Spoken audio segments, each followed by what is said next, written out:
Fala pessoal, sejam todos bem-vindos. Nesse vídeo nós vamos falar da análise fundamentalista da empresa da cervejaria Ambev, né? Nós vamos fazer uma análise utilizando o ano de 2020. O quarto trimestre ainda não foi apurado, eu tirei uma base para a gente fazer uma projeção. Tirei uma base referente a uma média dos 3 primeiros trimestres do ano de 2020. Então fiz uma projeção de como vai ser, entre aspas, o quarto trimestre de 2020 e fazendo um estudo com base histórica de 2011 a 2020.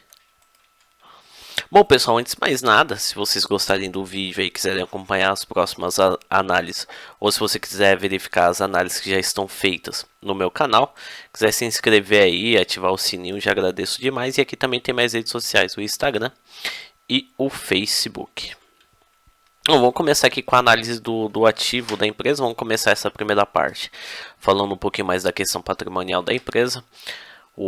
Começando pelo ativo realizável. O ativo realizável é o ativo total da empresa menos o ativo imobilizado e o ativo intangível. Então a gente só utiliza o ativo total da empresa, que tem como finalidade ser transformado em dinheiro, ou seja, que tenha o objetivo comercial. O intangível e o imobilizado tem questão de geração de dinheiro, ou seja, ele está envolvido mais na questão operacional.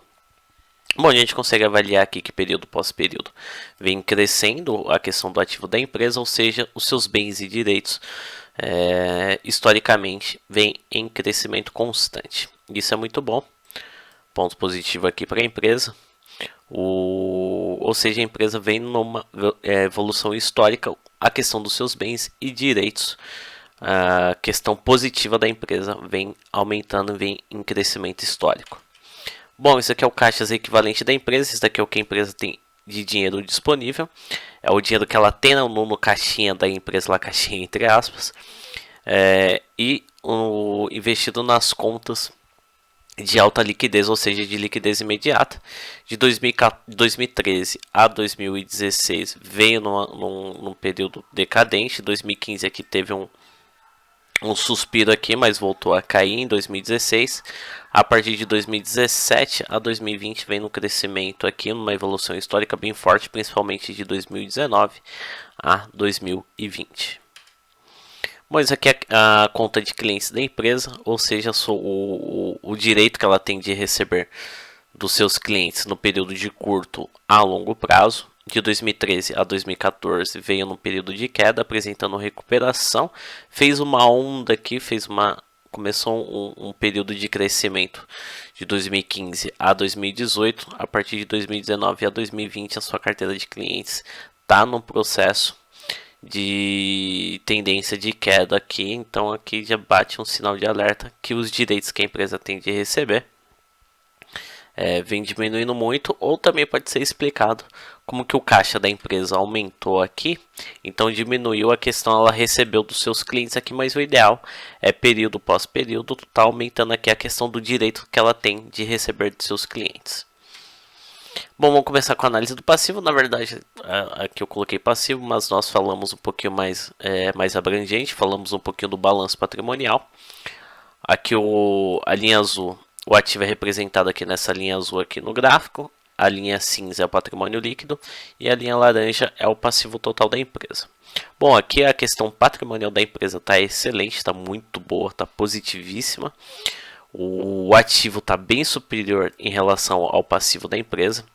O passivo são as obrigações que a empresa tem a pagar a terceiros. E o ativo são os bens e direitos da empresa, igual a gente falou no ativo realizável. E o patrimônio líquido é o capital investido pelos sócios e acionistas. É a conta que está no passivo da empresa, mas não é um passivo exigível, ou seja, é o dinheiro que é investido pelos sócios e acionistas, mas que não tem como objetivo devolução tão imediata assim. Aqui está positivo o passivo da empresa, as obrigações que a empresa tem a pagar a terceiros é inferior ao patrimônio líquido da empresa e é bem inferior em relação ao ativo da empresa, então tá muito bom aqui as obrigações da empresa. As obrigações de pagar a terceiros está bem abaixo em relação aos direitos da empresa. Bom, vamos falar de um assunto que é importantíssimo para para as organizações, que é uma questão do endividamento da empresa, começando pela dívida bruta, que é os empréstimos e financiamentos tanto a curto prazo quanto a longo prazo. A gente consegue avaliar aqui que de 2013 a 2016 veio numa tendência de alta, aumentou a questão da dívida total da empresa, caindo aqui em 2017, 2018 mantendo o mesmo patamar, tendo uma leve alta em 2019 e o endividamento da empresa crescendo muito em relação ao período de 2019. Aqui pode ser explicado pela baixa da taxa Selic, onde a oferta de crédito aumenta, então a empresa, com a diminuição da taxa de juros de mercado, a empresa pega a oportunidade de acabar se endividando mais para poder financiar as suas operações. Mas olhando aqui pela questão do balanço patrimonial, a questão do endividamento da empresa também é abaixo em relação ao seu patrimônio líquido, ou seja, a empresa tem mais patrimônio líquido do que endividamento. Isso é muito bom e a gente vai fazer essa avaliação mais para frente para verificar a questão do perfil da dívida da empresa. Bom, aqui teve um aumento da dívida bruta, tanto a curto prazo quanto a longo prazo. Vamos falar da questão da dívida líquida da empresa. A dívida líquida é a dívida bruta menos o caixa da empresa quando está no patamar negativo, ou seja, abaixo desse patamar daqui, que é o patamar negativo. Aqui em cima, acima dessa linha, é o patamar positivo. Então, quando está nesse patamar daqui, o patamar negativo, quer dizer que o caixa da empresa é superior à questão do endividamento da empresa, ou seja, a empresa tem um caixa tão alto que paga tanto as dívidas da empresa, tanto a curto prazo quanto a longo prazo. Então tem caixa de sobra aí, a questão do capital disponível da empresa é muito bom em relação às suas dívidas, ou seja, a empresa tem bastante recursos, bastante capital para poder pagar sua dívida com tranquilidade, ainda tem uma folga ainda. Tem essa folga aqui, então a empresa paga, ainda sobra o capital para ela fazer outros investimentos, ou vai ter também a questão do pagamento de salários, impostos, mas a questão do o caixa da empresa aqui está muito bom, está excelente, ponto positivo novamente para a empresa. A dívida bruta da empresa não chega nem perto em relação ao caixa da empresa, então a empresa paga com tranquilidade, não tem risco de atraso, não tem risco de pegar mais capital de giro, ou seja, mais empréstimos e financiamentos para poder quitar o seu endividamento. Então a empresa aumentou a questão da sua dívida bruta, mas com o aumento dessa dívida bruta, ela está investindo em suas operações e não pegando empréstimos e financiamentos para a quitação dos empréstimos e para fazer o pagamento dos seus empréstimos e financiamentos por falta de caixa. Bom, aqui a gente tem o perfil da dívida, como que está separado a dívida a curto prazo e a longo prazo. A linha azul é a dívida a curto prazo, a linha laranja é a dívida a longo prazo.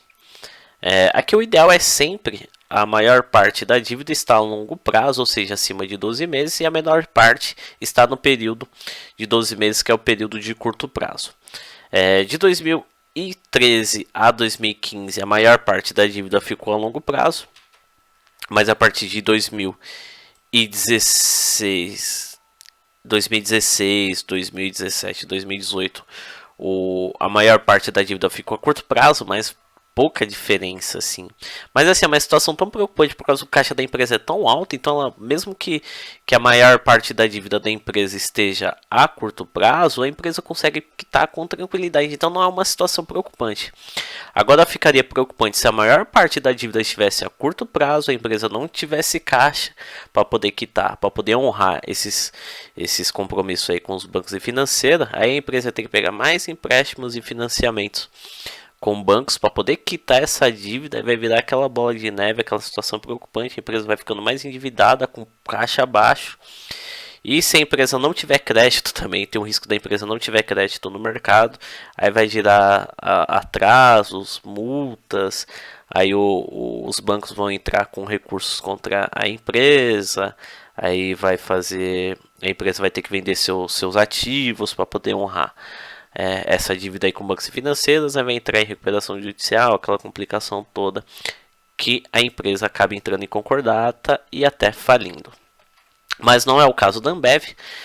O caixa da empresa em relação às suas dívidas bem alto, a empresa tem bastante caixa, consegue quitar com tranquilidade, então não está preocupante quando a maior parte da dívida da empresa está a curto prazo, mas se a gente dá uma média geral, o total da dívida a curto prazo e a longo prazo ficou numa divisão praticamente exata aí de 50%, metade da dívida a curto prazo e outra metade a longo prazo, lembrando, pela empresa ter um caixa muito alto, então a questão do perfil da dívida não está nem um pouco preocupante. Bom, aqui tem os empréstimos a curto prazo e o caixas equivalentes da empresa, que a gente faz um comparativo do que a empresa tem de dívida a curto prazo, de empréstimos e financiamentos em relação ao seu caixa. Com a dívida bruta, o caixa da empresa já era superior, imagine com os empréstimos e financiamentos a curto prazo. O caixa da empresa que está deslanchado referente aos empréstimos e financiamentos da empresa, então a empresa paga os empréstimos que ela tem do período de 12 meses, consegue pagar com tranquilidade e ainda sobra bastante recursos para pagar outros compromissos, que é fornecedores, salário. Então a empresa está pagando aí seus empréstimos e financiamentos com folga através dos seus caixas. Bom, a gente tem a questão do capital investido. Então, a gente faz um comparativo aqui da dívida bruta, que é a linha azul, e o patrimônio líquido. O capital investido é o capital que foi inserido dentro da empresa para a iniciação das suas operações. Ou seja, é o capital que foi colocado lá com finalidade operacional da empresa, e que é os empréstimos e financiamentos, e o patrimônio líquido, que é o capital que é investido pelos sócios e acionistas, e quando o aumento desse patrimônio líquido é por causa dos lucros acumulados ou mais inserção de capital através dos sócios e acionistas. A gente consegue analisar também que está excelente, ou seja, a empresa não está a sua alavancagem está bem baixa em relação ao que foi investido pelos sócios e acionistas. Então a dívida da empresa em relação ao capital próprio do sócio acionista é bem baixa em relação ao que foi investido no patrimônio líquido. Ou seja, por sua maior parte a empresa está sendo mais operada com capital próprio da empresa, com o capital próprio dos sócios e acionistas. E a sua menor parte, uma parte bem pequena, está investida através de capital de terceiros, ou seja, a empresa está sendo mais operada com capital próprio, então é um capital que a empresa não tem custo, ou seja, não precisa pagar juros, não tem um risco de se atrasar, ou não tem um compromisso de pagar os seus sócios e acionistas, não tem aquela questão de parcela, juros, se atrasar vai ter multa, não. A empresa está trabalhando com capital próprio, que é o melhor método que a empresa consegue trabalhar com tranquilidade, sem a necessidade de ficar recorrendo a bancos e financeiras, e o endividamento da empresa é a menor parte do capital investido. Então está numa situação muito positiva a questão do capital investido da Ambev. Bom, aqui a gente tem o retorno da dívida investida. Isso aqui é a participação da dívida bruta em relação ao lucro líquido da empresa, com a participação da dívida bruta em relação ao retorno do lucro líquido. Ou seja, é o retorno de investimento com capital investido pelos bancos e financeiras. E tem aqui as despesas de juros. As despesas de juros é o custo do capital que foi aplicado nas operações da empresa, que é o custo que a empresa paga para poder aplicar dinheiro de terceiros. E aqui a despesa de juros é a linha azul, e a laranja é o retorno do investimento da dívida. Também está excelente. O retorno de investimento aplicando capital de terceiros é bem superior em relação ao que ela paga de juros. Então o retorno que ela tem com o capital que ela investe, com o dinheiro que ela pegou de empréstimos e financiamentos, paga com tranquilidade esse retorno de investimento que ela está conseguindo através do lucro líquido. Ela consegue pagar com tranquilidade as despesas de juros, ou seja, está compensando a empresa captar dinheiro no mercado, o retorno que ela está tendo através desse dinheiro aplicado está pagando com tranquilidade, é bem superior o custo, o percentual de custo que ela tem em relação às despesas de juros e financiamentos. Pode ver que é um valor bem inferior em relação ao retorno que ela está tendo. A gente consegue nem ver a variação, parece que está numa linha reta aqui, é porque o valor é bem baixo referente ao retorno que ela está tendo do dinheiro, do capital que é aplicado por terceiros sobre o lucro líquido. Então aqui também, novamente, muito positivo a relação retorno de dívida em relação a despesas de juros que a empresa paga ao banco financeiro por essa captação de recursos de terceiros. Bom, vamos começar aqui falando da nossa última parte aqui, que é o demonstrativo do resultado do exercício, que é o DRE. Começando aqui pela receita líquida de vendas. Aqui a DRE eu não vou falar de todas as contas, só das principais, mas das contas de resultados e algumas de despesas. Bom, falando aqui da receita líquida, período pós período, o volume de vendas da empresa vem crescendo, isso é muito bom. Ou seja, não está assim, num crescimento muito exponencial, mas período pós período, as vendas da empresa, mesmo que não cresça com um volume tão exorbitante assim, mas vem numa tendência de alta. O melhor período da empresa aqui foi em 2015, caiu um pouquinho em 2016. Mas a partir de 2017 aqui, se a gente traçar a linha imaginária, tá num crescimento, numa tendência de alta. Bom, aqui é o resultado bruto. Isso aqui a gente pega a receita líquida, ou seja, o total de vendas, e tira os custos que são aplicados para que a empresa possa exercer seu principal ramo de atividade, no caso a produção de cervejas, né? Se a gente traçar uma linha de tendência aqui, a gente tem uma linha de tendência de 2013 a 2016, uma tendência de alto começo. De 2017 a 2019 começou a esboçar uma tendência de alta, mas não com tanta força assim. Fez mais uma barriga do que uma tendência de alta. E a partir de 2019 a 2020 está aqui traçando uma tendência de baixa, ou seja, o seu resultado bruto aí, o seu resultado produtivo, a empresa só com a sua produção a gente consegue avaliar aqui através do resultado do lucro se as suas operações produtivas estão lucrativas ou não. A única coisa que está preocupante é que 2019 aqui está ensaiando, 2019 a 2020 está ensaiando uma tendência de baixa, mas não é nada tão agravante assim. Bom, a gente tem a questão do EBITDA. O EBITDA é o lucro bruto deduzindo aqui as despesas gerais, ou seja, são outras despesas que a empresa tem, mas que não está ligada ao seu principal ramo de atividade. Aqui são despesas de vendas, despesas administrativas, ou seja, despesas com salário do pessoal administrativo, computadores do pessoal do administrativo, os móveis de escritório, material de escritório, produtos de limpeza, manutenção predial, ou seja, são outras despesas que a empresa tem, mas que não está ligado ao seu principal ramo de atividade da empresa. Bom, isso aqui é considerado o resultado do DRE, considerado um dos mais importantes, porque a gente consegue avaliar se a empresa só com as suas operações, tanto que estão ligadas ao seu principal ramo de atividade e que não está ligado ao seu principal ramo de atividade, verificar se a empresa só com as suas próprias pernas, antes da inserção do resultado financeiro e os impostos, né, que é o imposto de renda e contribuição social, verificar se a empresa é lucrativa ou não. Bom, de 2013 a 2015 aqui, a empresa veio numa tendência de alta, mas a partir de 2016 aqui a questão do EBITDA da empresa está numa tendência de alta, tendência de baixa, perdão, considerada até um pouquinho preocupante, ou seja, o resultado operacional da empresa está em tendência de alta, ou seja, período pós período, a partir de 2015, os seus lucros vêm em decadência, os seus lucros operacionais, né?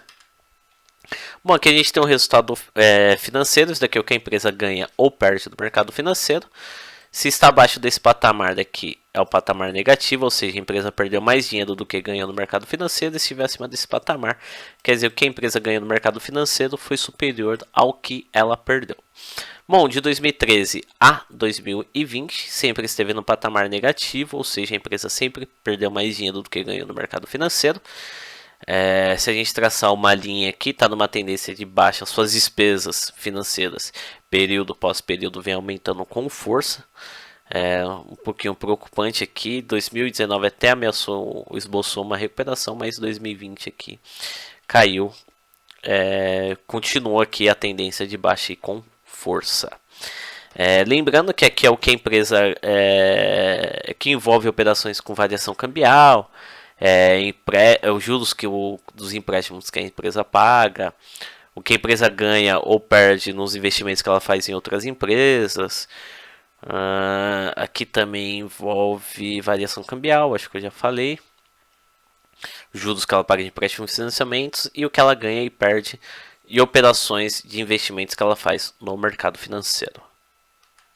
Bom, aqui tem o lucro e o prejuízo do período, é o lucro líquido. Isso aqui é o dinheiro que é apurado, que é dividido, que é o que vai ser utilizado para pagamento de dividendos, o que vai ser dividido entre os sócios e acionistas, e se tiver lucro vai ser lucro acumulado para o próximo período, e no caso de prejuízo vai ser lucro acumulado para o período posterior, que é a diminuição quando tem prejuízo, aí vai ter diminuição do patrimônio líquido da empresa.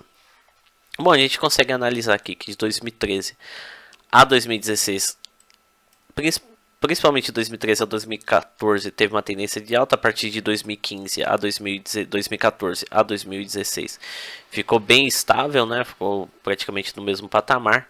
2017 o lucro da empresa caiu bastante, tendo recuperação aqui de 2018 a 2019, e 2020 aqui o lucro da empresa também teve a questão da pandemia, impactou, teve o fechamento de muitos bares, né? Então a demanda de bebidas alcoólicas diminuiu bastante, principalmente no primeiro semestre, que teve o fechamento da economia, o fechamento dos bares, né? Então impactou diretamente nas suas vendas e acabou aqui impactando aqui a questão do ano de 2020. Aí também tem a questão das despesas financeiras da empresa, que foi alta, também impactou muito a questão do seu lucro líquido. Vamos esperar aí o quarto trimestre ainda, que é o que eu fiz uma projeção, e verificar como que vai ser o ano de 2021 da empresa. Verificar como vai ser esse processo de recuperação. Mas até então, de 2013 a 2020, que é o período estudado aqui, a empresa nunca teve prejuízo, mas só lucros. Bom, pessoal, espero que vocês tenham gostado. Lembrando aí que puder estar se inscrevendo no canal, eu agradeço demais. Também quiser me seguir nas redes sociais, Instagram, Facebook, já contribui muito para a nossa continuidade do nosso projeto aqui. Bom, pessoal, espero que vocês tenham gostado. Um grande abraço, fiquem com Deus e bons investimentos a todos.